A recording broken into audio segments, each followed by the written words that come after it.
Hello homeowners, this short puzzle piece video will cover the real estate transaction timeline and the most important red flags to watch out for.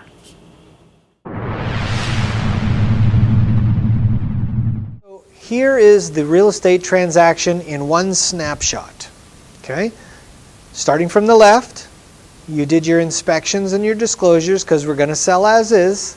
Okay, we spent all that time on home prep. We did our downsizing, we did our home, pest, roof inspections, we made some repairs, we've disclosed everything we knew, we did staging and marketing and pictures, and we're ready to go on the market on the MLS. It's called the Multiple Listing Service, or MLS. We go on the market, but let's say you get a contract, you review all 5 offers, you accept one contract, hopefully as is, and then what happens is the buyer then puts a 3% deposit, 3% of the purchase price. They send a check to the title company. The title company cashes that check, and that money sits in an escrow account, and that money is there. It's like good faith upfront money. And if the buyer backs out way on down the line, we'll talk about that in a minute, if they back out after they said they weren't going to back out, that 3% is up for grabs. Now, I'm not saying you're going to get it for sure. You might get some, you might get none, you might get a portion of it, but it's there for a reason. It's there to motivate the buyer to do what's next. What's next is the long pole in the tent. The most important thing in a real estate transaction is this green box, this contingency removal. So from the time you accept the contract, that's day 1, to the time they remove their contingencies, which could be anything from 1 day, 3 days, 5 days, all the way up to 21 days they have to do what's called their due diligence.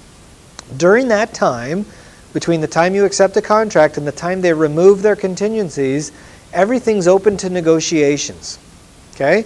Now, we don't have to worry about that too much because we've already told them everything there is to know about the home. But during this time, they do have the right to go maybe order their own home inspection or their own pest inspection. So they're going to be doing their due diligence on the property itself, and they're also going to be doing their due diligence on their financing. Okay? So everything that goes with the property, the disclosures, walking through, talking to the neighbors, they can back out during this time for any reason whatsoever. Get their 3% deposit back and they say, sorry, it didn't work out. And you have to put the home back on the market. We're going to get to a point where we all agree. We good? We're good to go? Are you going to remove your contingencies? Buyer sends the document. I hereby remove our contingencies. Well, the 30-day escrow, that number of days have been eaten up now. Okay? Whether it was 5 days, 10, 15, 21 days. Once the contingencies are removed, now all we need to do is close escrow. And once the contingencies are removed, everybody can breathe. And then we can start doing things like ordering the payoff. We can start vacating the property. We can remove the staging. We can clean the home a little bit. We can stop our utilities. We can forward our mail. All of those different things once the contingencies are removed. Okay? And then we close escrow, and usually that day or the next day you get your funds. Between the time they remove their contingencies and the close of escrow, there's a final walkthrough that could happen maybe 3 to 5 days before the close.